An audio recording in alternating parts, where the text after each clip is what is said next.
So, the one that you've all been waiting for, I'm sure. And I'm sure you've guessed by the title what I'm going to talk about. So, I'm going to start by saying that I am not a medical professional. And I'm doing this video for educational purposes and just so you know what's going into my current regime for my current goals, right? This is so relatable to what I'm doing, my experience, and my goals. This is not what everyone should be doing, or anyone, or I'm actually someone who very much steers people away from going down the assisted route. I think a lot of people see that as the answer to the issues of why they don't get in shape, really. Do you know what I mean? So I had this conversation with someone the other day. Steroids obviously do help you, right? That's what they do. Peptides and steroids are going to give you an advantage over someone who's not taking them.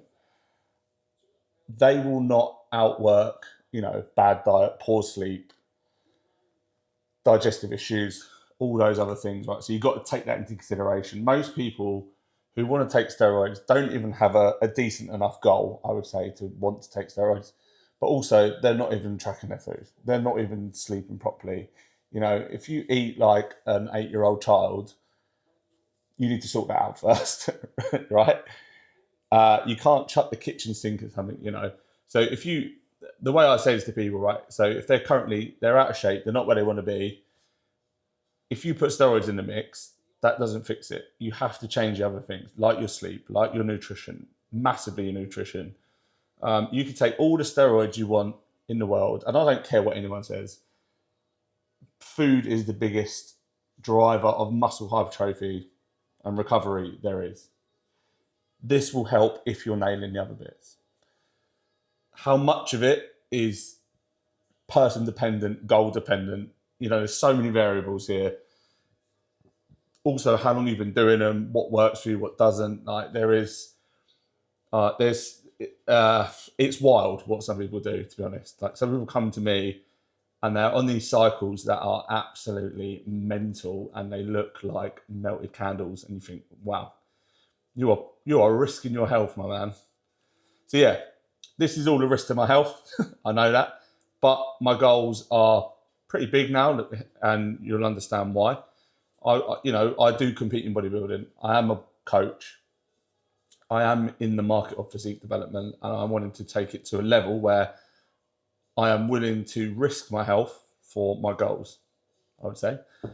So yeah, that's me just being honest. So again, this isn't advice.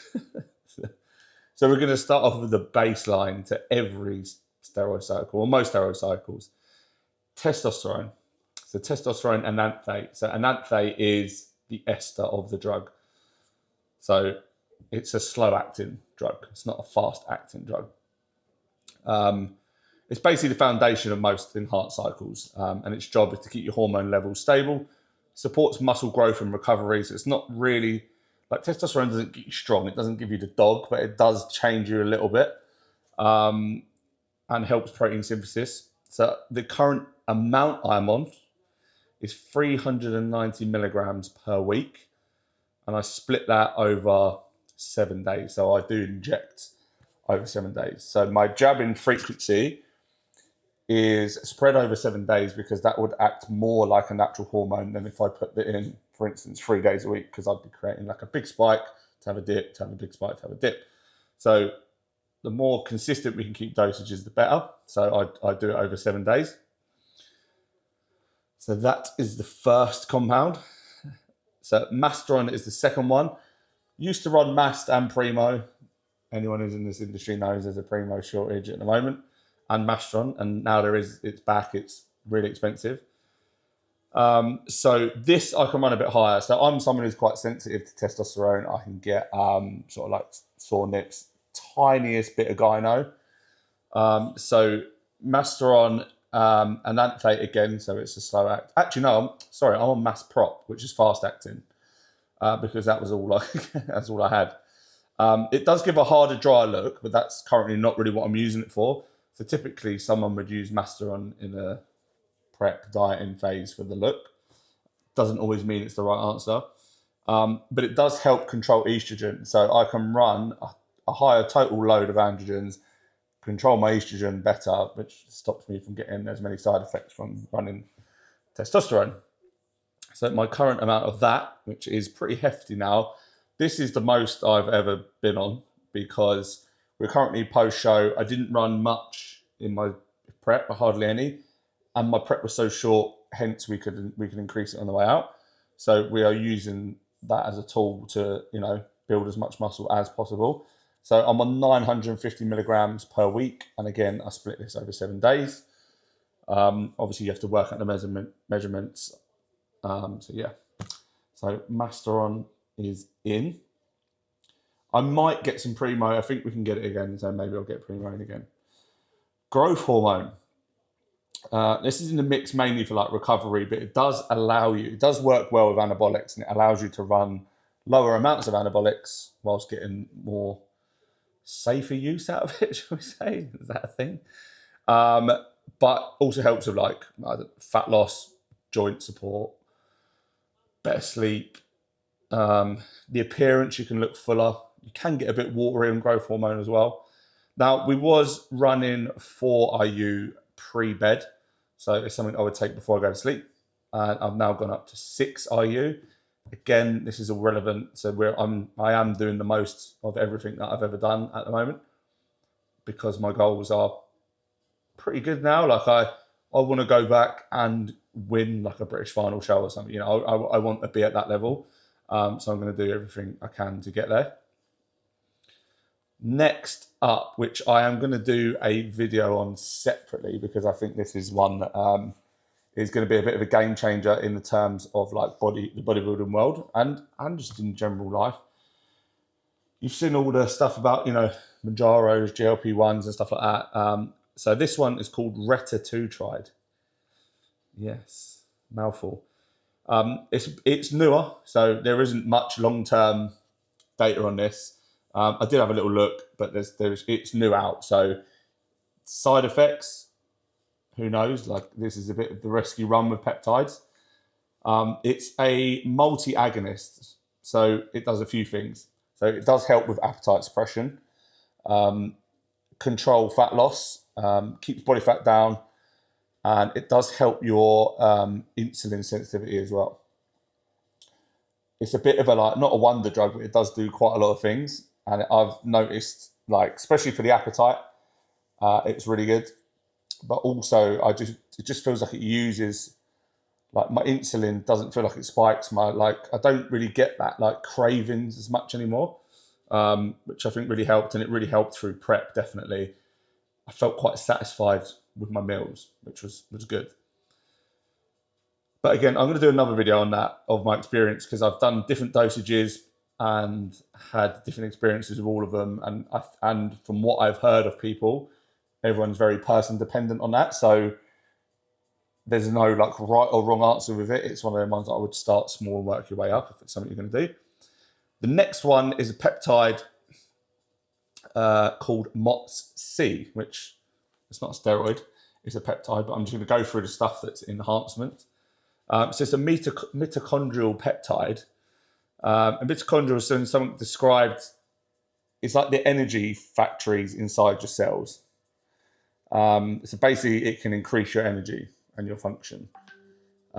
So when I take this, it's say pre-workout, an hour before I work out, I'll take 1 milligram, and it kind of feels like in between sets, I reckon I recover quicker, I would say. And it helps my endurance through my sessions. That's how I'd say I notice it. But I do notice it, it's really good. On prep, it was almost like you took it and you had to be careful, because it gives you almost not a false hope of energy, but you could almost put yourself in the bin because you do feel better. So you can really send it. You're then going to drive up some muscle damage, which then means you need to recover from that, which actually put you further away. So in a prep scenario, it's good, but I think you have to be careful with it. Again, I've not dabbled with it much, and I don't think there's much long-term information on this. So yeah, metformin, which I did go through in the supplement video, for insulin sensitivity, helps regulate the body handling carbs, glucose control. Basically, most bodybuilders have that in, along with the next one, which is telmisartan, which is a blood pressure medication, popular in bodybuilding, organ protection, just trying to keep your blood pressure and it supports your cholesterol as well. So a bit of a staple. I run it at 40 milligrams daily, and metformin 500 milligrams. Retatrutide I was on, so I didn't do a measurement. Retatrutide I'm on 2 milligrams a week, and I've tried 3 milligrams. I've tried splitting it over, like I say, separate days, and they all have different outcomes. So I'll go through that properly. T3 and T4, again, I went through that in the supplement video, but that's going to come out soon. That is just as my body fat levels come up, I'll be able to take that out. I'm just running a super physiological replacement dose, a normal physiological range thyroid, and it just controls your metabolic rate. Another one that I really like is L-carnitine. Now, again, this helps with fat transport into mitochondria, which can support fat loss as well. So it's good pre-cardio. It's good pre-workout. I will actually use this, so I'd inject into my pecs on a push day, especially because I struggle to connect with my pecs, and I've really noticed connections better, pumps better, and performance as well. But also with cardio, I used to put it in 500 milligrams, pretty sure. So yeah, that's the wedge of it. So like, this is the most I've ever run in terms of androgens like testosterone and masteron, and yeah, it's a fair whack, to be fair.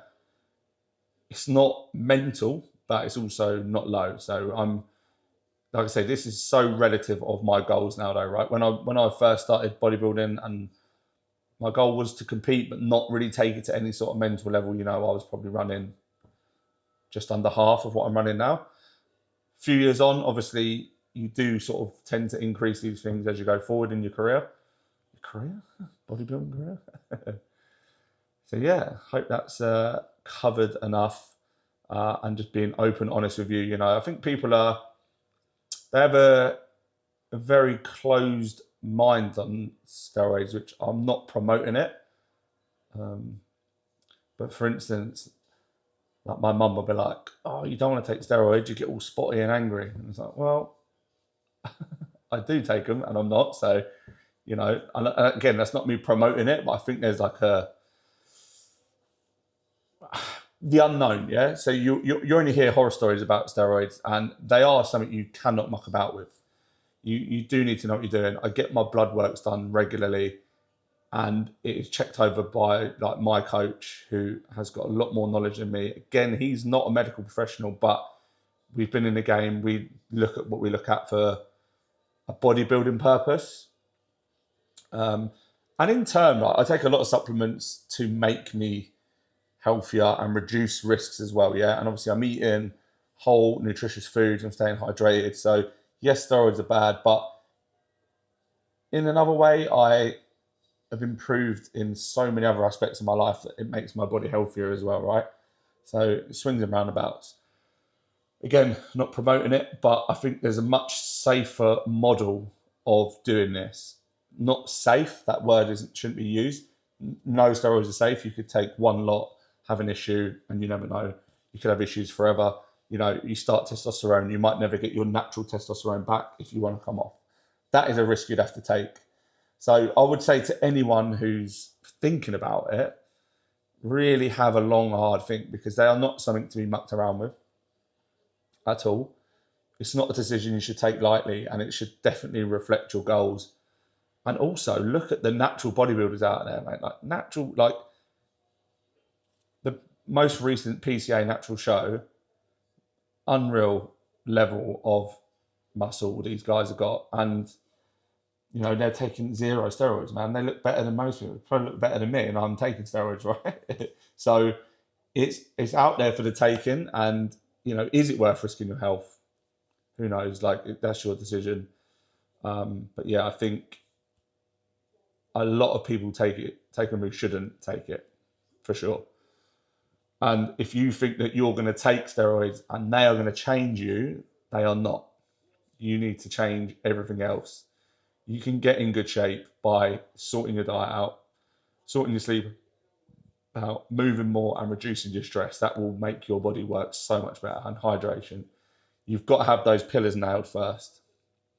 So yeah, let me know if you want to see any other videos about anything, if you want me to go through it. Like I say, this is just what I'm doing. I do not condone this. But definitely, if you are thinking of starting, take some time to learn and ask yourself, do you actually want to do it? Because once you're in, I feel like you're in, and you have to, you know, the brute of it is I'm injecting myself sometimes 5 times a day, 5, 6 times a day, every single day. Just like when I first started, I genuinely thought, well, I'll never do that. And, you know, here I am. But again, it's relative to my goal. I feel like I'm going on about this now. So yeah, peace up. Like, comment, subscribe. See you guys later.